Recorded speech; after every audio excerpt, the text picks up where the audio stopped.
This is a Nerd and Tie podcast.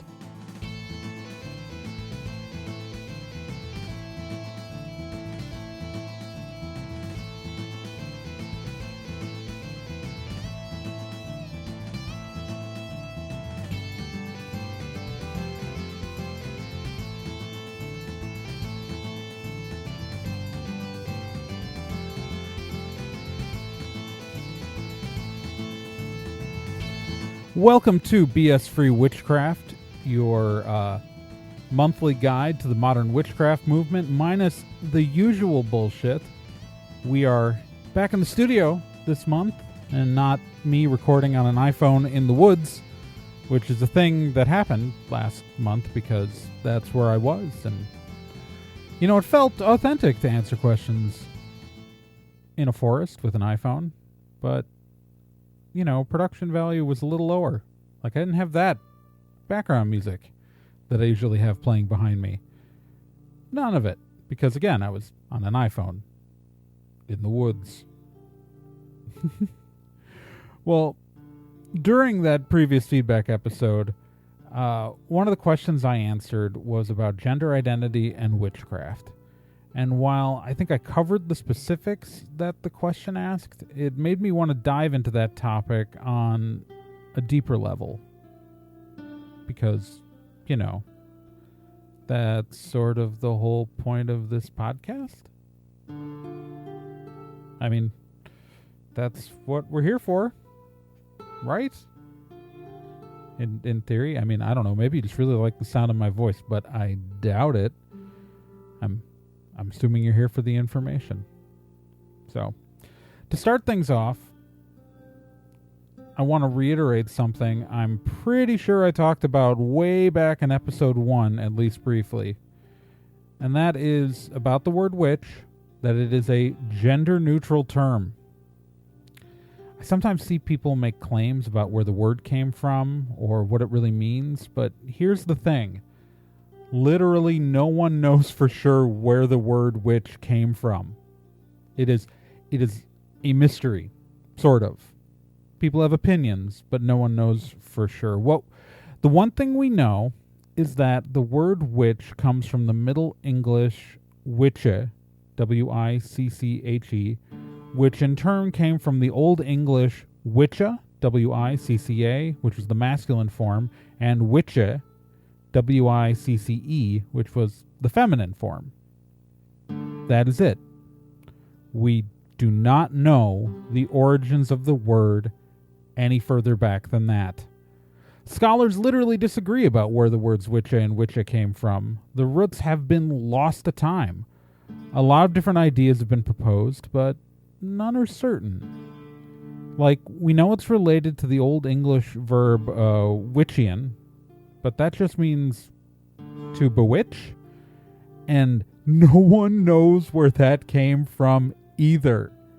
The Oxford English Dictionary just says it's of obscure origin and just frickin' gave up. Some scholars say it comes from the roots for wise person. Others say it comes from words meaning to bend or to weave. Another theory is that it just came from the roots meaning to gesture mysteriously. Yeah, that's literally nobody agrees. And while there is evidence to back multiple theories here, there's no more to back one than the other. So when someone tries to explain where the words witcha and witcha came from with any certainty, take a minute. Because one of two things is happening. Either this person didn't do their research, they just didn't look it up, or they have an agenda. Or both. Both is good.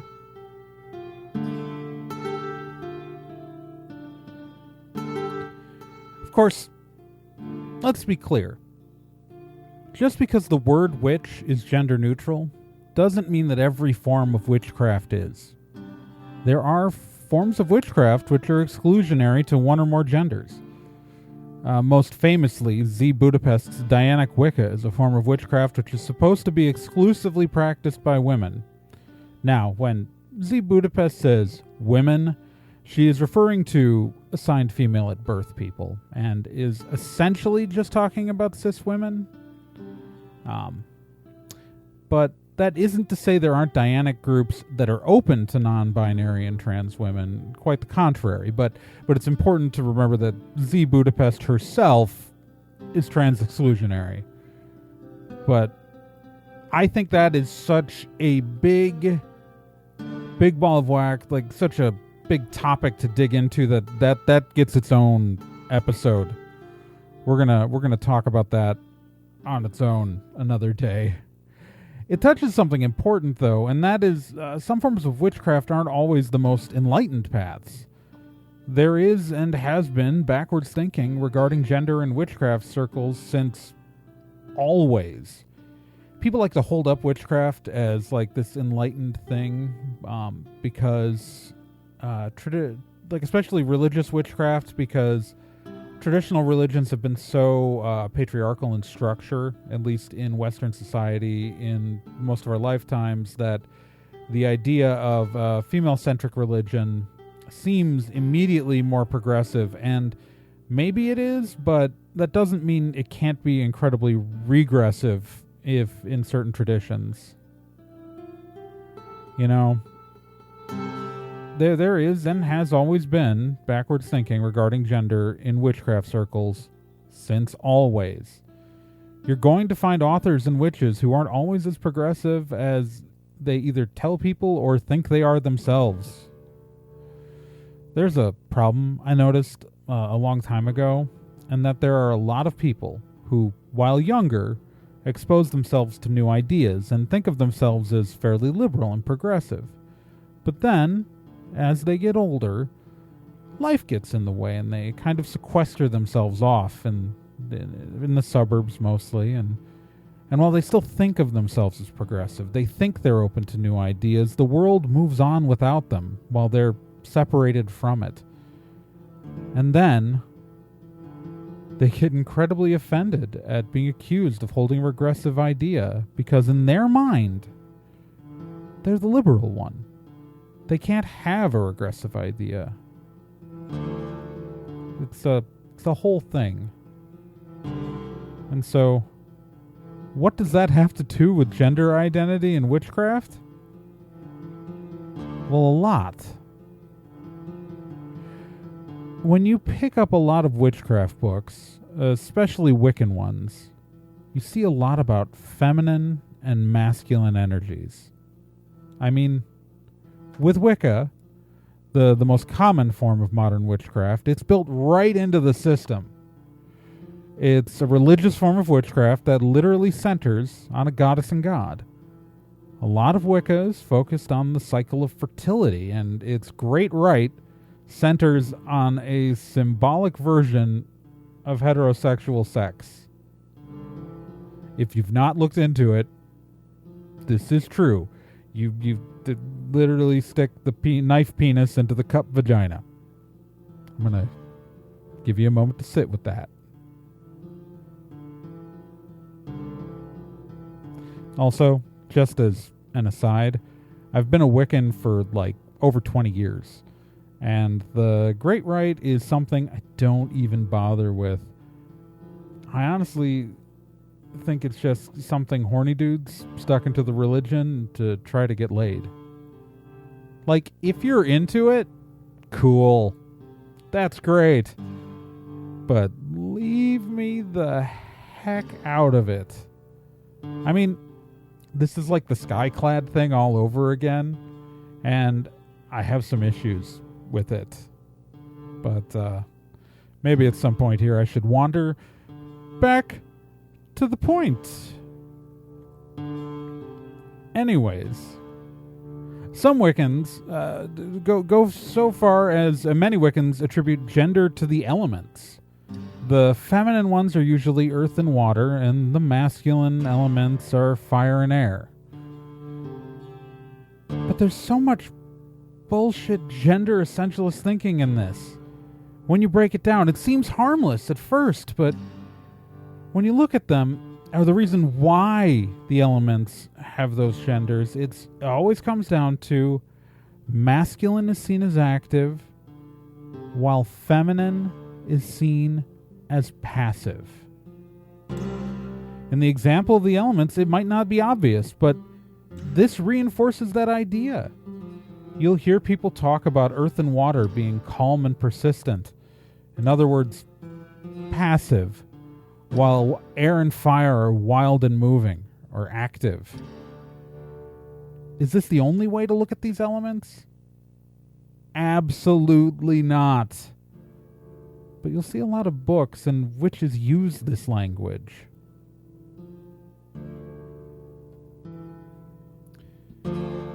And while we often socialize people into these roles in society, there is nothing fundamentally passive about women or active about men.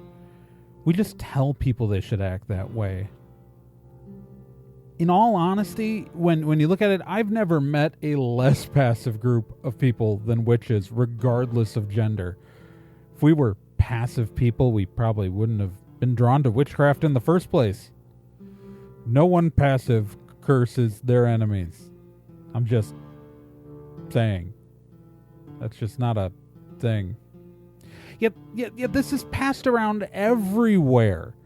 While I was researching this episode, I came across this active-passive gender demarcation again and again. It's just so persistent, it can drive anyone bonkers. I think a lot of this was lifted from the Chinese concepts of yin and yang, filtered through awkward appropriation by white New Agers, and then thrust into modern witchcraft in the slow, eclectic hodgepodge of appropriation that was the latter half of the 20th century. Stealing stuff from other cultures and making it 15 to 20% worse is kind of the Western way. Stuff gets passed around. Nobody sources anything, and we get stuck with it all over the place. This gender essentialism is just amazingly pervasive. Just on a level that would boggle the mind. And you have to ask yourself, where do non-binary people fit into all of this? Like, this is very much tied in to the gender binary. And, like, obviously there have been obstacles for transgender people in the witchcraft community. And again, that is a whole other episode I'm gonna do some other time. I'm not sure when, but we're gonna cover that in an episode. But these days, most of the witchcraft community, or at least the witches you want to talk to at parties, view gender as something outside the physical self anyways. I mean, we're literally practicing magic here. To see ourselves as limited by our physical bodies is just, well, really, really stupid. But again, that's another episode. What we can't put aside is all this binary thinking, not to mention that even if we ditch the ridiculous bullshit of active and passive, we're still thinking in two genders. We're still thinking in two genders, with earth and air being masculine, with fire and air being masculine. I apologize. Occasionally I go off script, and that's when I make mistakes. Fire and air being masculine, and earth and water being passive. The answer, for me at least, to this lies in the fifth element. And by that, of course, I mean Mila Jovovich. Sorry, that was a really dumb joke. Of course, I mean spirit. In Wiccan witchcraft, and a lot of other forms too, there are 5 elements, not 4. Earth, fire, wind, water, and if we're playing by Captain Planet rules, heart. But we're going to say spirit because we're going to take this somewhat seriously. Just like I take my life. Spirit in Wiccan witchcraft isn't purely masculine or feminine as an element, even in some of the forms that supergenderize everything. Spirit is supposed to be a balance of both masculine and feminine energies. As I've said in other episodes, I'm genderqueer non-binary. My identity itself is, for me, a balance between masculine and feminine. I know not all other non-binary people think of their identity like that, but I do. And what drew me to Wicca in the first place was the idea that the universe was built on a balance of these masculine and feminine energies, and that I myself was a part of that balance. I think I knew before I even fully understood what my gender identity was. I mean, I know I did. I became a witch at 17, and I don't think I became fully comfortable with my gender identity until my 30s. I don't think I had even heard the terms non-binary or genderqueer or gender fluid until my 30s. It was an important moment for me when you find out words that describe what you've been feeling your whole life. But that's kind of beside the point.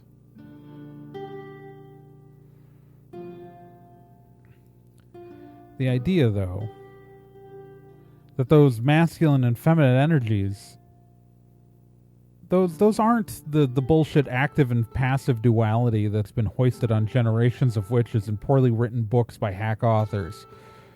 To me, they are essential, raw energy, like pure raging fire.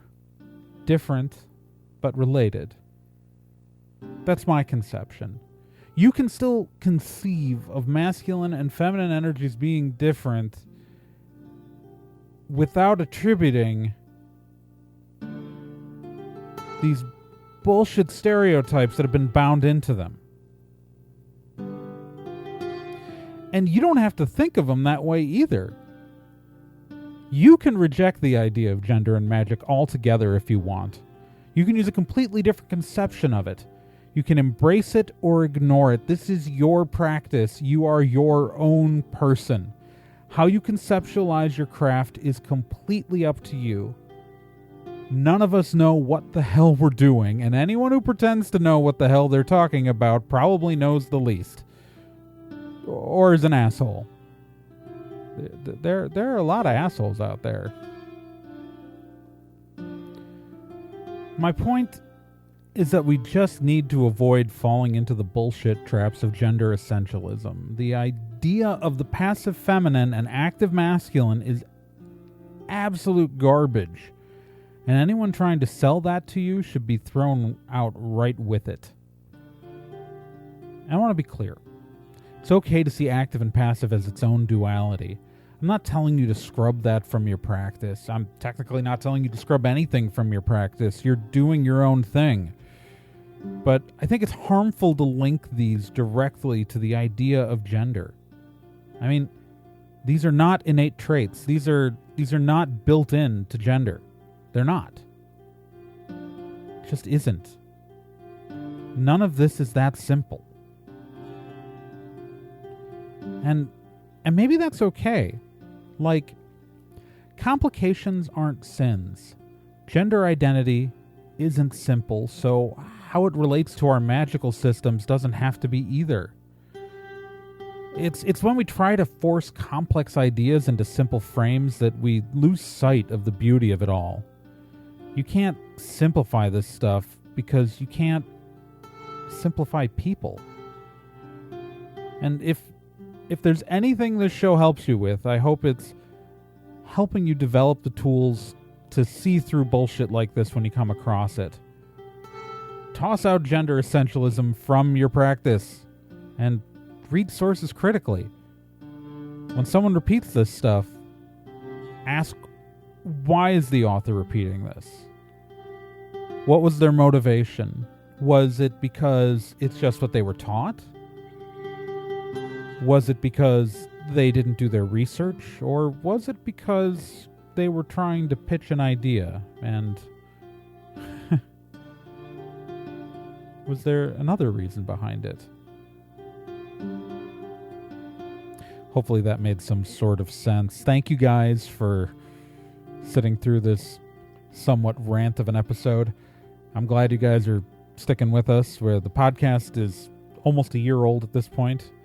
And yeah, I know we just did a feedback episode. I just want to say that a lot of these shows come from ideas submitted by people like you. So if you want to go to bsfreewitchcraft.trhonline.com, there's a contact form there. And if you have questions, or if you want to submit stuff on the Facebook page at facebook.com/bsfreewitchcraft, or reach out to me on Twitter or Tumblr, my account is TRAEGORN in both of those places. I like answering your questions, man. I'm here for it.